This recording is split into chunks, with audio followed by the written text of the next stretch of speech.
Voilà. Ils sont 146 000 étudiants. Ils vont effectuer leur rentrée dans les jours qui viennent dans les hautes écoles et les universités. Des études qui coûtent souvent très cher. La communauté française a présenté aujourd'hui un ensemble de mesures destinées à démocratiser l'enseignement supérieur. Dominique Dussin. L'heure est aux inscriptions dans les hautes écoles de la communauté française. Une inscription qui peut coûter cher et décourager certains jeunes.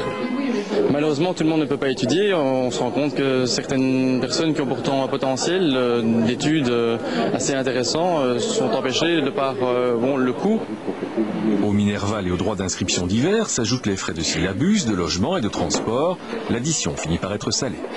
Ce n'est pas pour rien que certains de nos étudiants doivent en parallèle exercer un autre métier, c'est-à-dire tous ces jobs étudiants qu'on voudrait bien voir diminuer au niveau de l'importance du temps qu'ils y consacrent, parce que je pense qu'être étudiant, c'est un métier à part entière.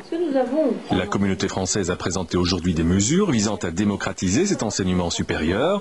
On voit apparaître une nouvelle catégorie d'étudiants, ceux qui ne peuvent revendiquer de bourse mais dont les revenus sont cependant modestes.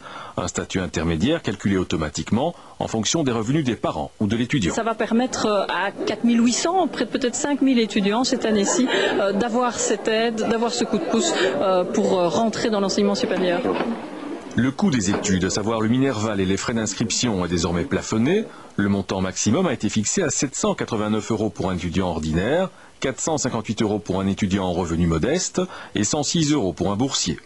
Aujourd'hui, en moyenne, à peine 20% des jeunes entament des études supérieures et une majorité d'entre eux échouent. Seuls 47% des étudiants réussissent en effet leur première année. La communauté française entend augmenter ce taux de réussite. Des budgets ont été dégagés pour permettre aux établissements d'améliorer l'encadrement et l'accompagnement de ces nouveaux étudiants.